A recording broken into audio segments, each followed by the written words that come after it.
Meron pa tayong 84.7% na hindi pa nakakapag-subscribe sa YouTube channel ko. Bagong lahat, huwag natin kakalimutan na mag-subscribe and click the bell para ma-receive ninyo lahat ang aking notifications. Coach Tim Cone, tuwang-tuwa nga sa ipinapakita ng kanyang bataan na si Chris Newsome. Well mga parkoy, pag-usapan natin itong player ng Barangay Ginebra na si Maverick Ahan-Misi at ang isang player ng Meralco Bolts na si Chris Newsome. Well, wag na nga natin patagalin dahil nga si Chris Newsome nga nakapaglaro na nga sa koponan ng Gilas Pilipinas at isa nga dito mga parkoy nagustuhan ni Coach Tim Cone ang laruan ni Newsome dahil isa nga ito sa nagpahirap nga sa koponan ng Republic of China. Well mga parkoy, mahirap ngang isipin yan mga parkoy na talagang nagugustuhan nga ni Coach Tim Cone ang mga laruan neto ni Chris Newsome. Well, may mga naglalabas ngang balita na si Chris Newsome nga daw pati na rin si Maverick Ahan-Misi talagang magkakaroon daw ng trade. Well, rumor lang yata ito mga parkoy, saka medyo malabo-labo pa yata yan. Dahil alam naman natin na ang Meralco Bolts nga hindi naman ganun basta-basta pakakawalan.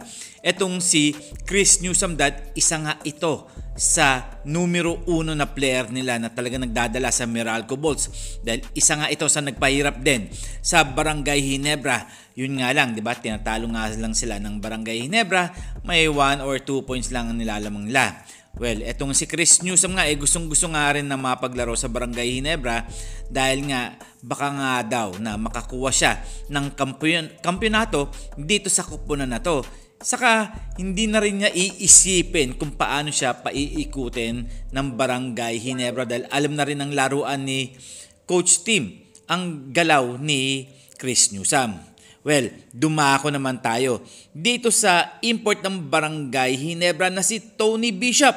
Well, maraming ang nagkakagusto dito kay Tony Bishop na maglalaro nga daw sa Barangay Ginebra. Well, totoo nga ang rumor na sa Barangay Ginebra siya babagsak at wala ng ibang team.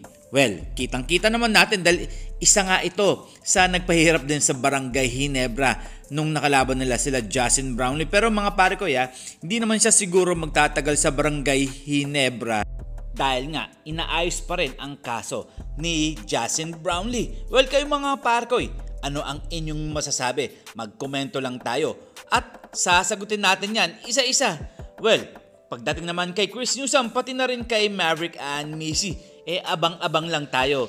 Dahil nga ba kinuha ng Barangay Ginebra to, posible kayang i-trade din ito sa ibang koponan na katulad nga sa Meralco Bolts. Etong si Maverick Ahan-Misi. Well, kayo na ang humusga niya mga parkoy at tandaan nyo, rumor lang to at pwedeng magkatotoo at pwedeng hindi. Kung magkakatotoo man, mas maganda yan mga parkoy. Basta magkomento lang kayo dyan. Sasagutin natin yan isa-isa. And this is Ton the Boy Vlogs. I'm out. God bless you all.